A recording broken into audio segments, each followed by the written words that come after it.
Assalamualaikum warahmatullahi wabarakatuh. Perkenalkan, nama saya Silvi Maulia dengan NIM 24010460. Prodi Hukum Pidana Islam, mata kuliah Fikih Munakahat. Baiklah, saya akan menjawab pertanyaan final, yaitu soal pertama mengenai kasus Nailul Al-Fatir dan Marsha Dwi Anugrah Putri. Jadi posisi hukum Nailul Al-Fatir dan Marsha Dwi Anugrah Putri. Posisi Nailul Al-Fatir sebagai suami yaitu dia melakukan kekerasan verbal terhadap istri, tidak memberikan nafkah lahir yang cukup selama 1 tahun terakhir, dan tindakan tersebut termasuk pelanggaran kewajiban suami dalam Islam maupun dalam hukum positif Indonesia. Dasar hukumnya yaitu Quran Surah An-Nisa ayat 19, yaitu suami wajib menggauli istri dengan baik, dan pasal 80 KHI atau kompilasi hukum Islam yaitu suami wajib melindungi istri dan memberikan nafkah sesuai kemampuannya, dan Undang-Undang Nomor 1 Tahun 1974 JO, Undang-Undang Nomor 16 Tahun 2019 tentang perkawinan. Dan posisi Marsha Dwi Anugrah Putri sebagai istri yaitu dia keluar rumah tanpa izin suami dan kembali ke rumah orang tuanya. Dan secara umum tindakan ini dianggap nusyuz apabila dilakukan tanpa alasan yang dibenarkan. Namun dalam kasus ini perbuatan ini adalah alasan yang kuat, yaitu adanya kekerasan verbal dan penelantaran nafkah.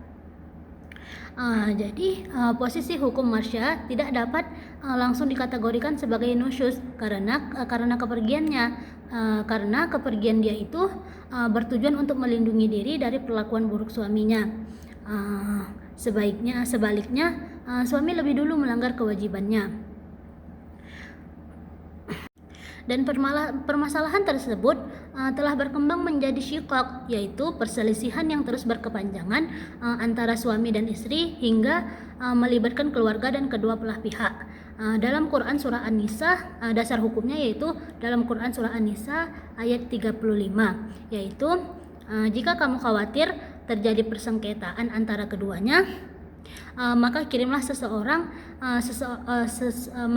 seseorang hakam dari keluarga laki-laki dan seseorang hakam dari keluarga perempuan. Dan solusi menurut hukum Islam yaitu melakukan mediasi melalui hakam dari kedua belah pihak keluarga, dan suami wajib memperbaiki perilaku dan memenuhi nafkah. Yang ketiga yaitu jika perdamaian gagal, istri dapat mengajukan cerai gugat, dan hakim dapat memutus perceraian demi kemaslahatan para pihak. Jadi kasus ini merupakan syiqaq yang dipicu oleh kelalaian suami dalam menafkahi dan memperlakukan istri secara tidak baik. Penyelesaian pertama yaitu mediasi, dan jika gagal, maka perceraian dapat menjadi solusi yang dibenarkan.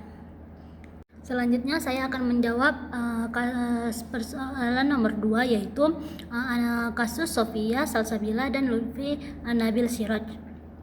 Jadi prosedur khulu di Mahkamah Syariah yaitu istri mengajukan gugatan cerai. Yang kedua, pengadilan melakukan mediasi. Yang ketiga, istri menawarkan tebusan atau iwad.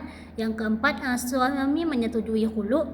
Yang kelima, hakim menjatuhkan putusan perceraian. Dan yang terakhir, putusan berkekuatan hukum tetap.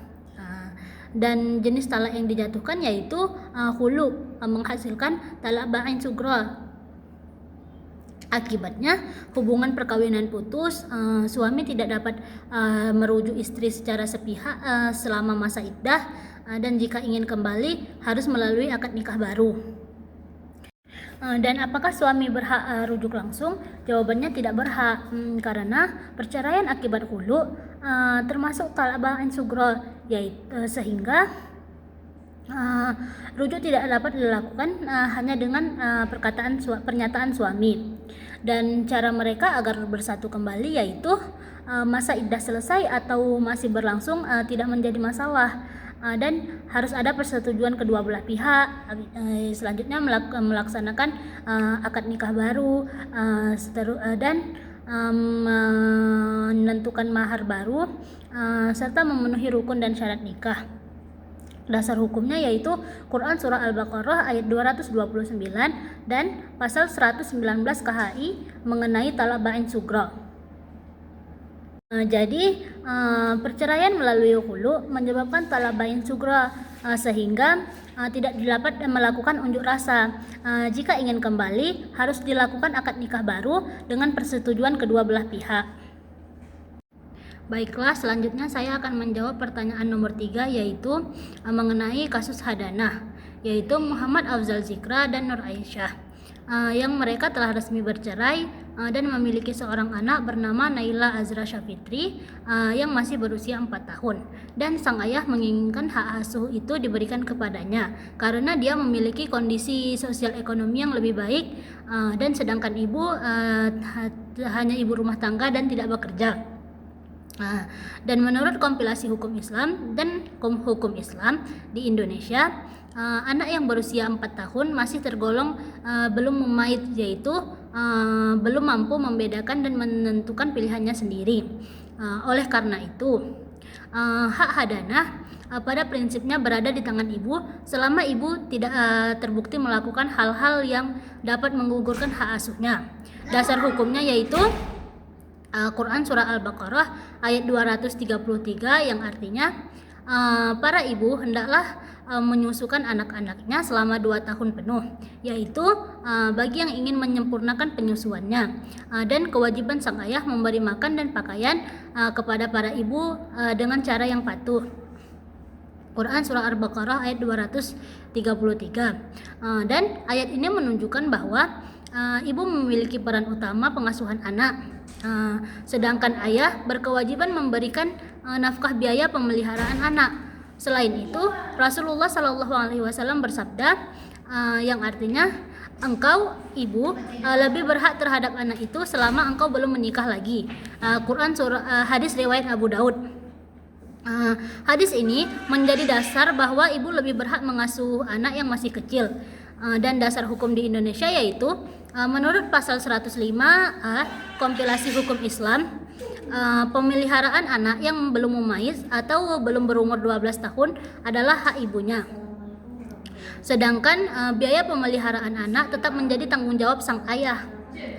Jadi terhadap alasan ayah bahwa memiliki penghasilan yang lebih besar tidak otomatis menjadikan ayah sebagai berhak memperoleh hak asuh itu. Dalam hukum Islam, yang menjadi pertimbangan utama adalah kepentingan terbaik bagi anak, kasih sayang, kemampuan mengasuh, serta keamanan dan kesejahteraan anak. Selama sang ibu yaitu Nur Aisyah berakhlak baik, mampu merawat anak, tidak menelantarkan anak, dan tidak melakukan perbuatan yang membahayakan sang anak, maka hak hadanah tetap berada pada dirinya meskipun ia tidak bekerja atau tidak memiliki pekerjaan yang tetap. Jadi berdasarkan hukum Islam, hadis Nabi SAW dan Quran Surah Al-Baqarah ayat 233 dan pasal 105 kompilasi hukum Islam, pihak yang paling berhak menerima hak hadanah atas Naila Azra Syafitri yang berusia 4 tahun adalah Nur Aisyah atau ibu, karena sang anak tersebut masih belum mumayyiz. Jadi kondisi ekonomi ayah yang lebih baik tidak menggugurkan hak asuh ibu. Namun Muhammad Afzal Zikra Dasli tetap berkewajiban memberikan nafkah, biaya pendidikan, kesehatan, dan kebutuhan hidup sang anak sesuai kemampuannya.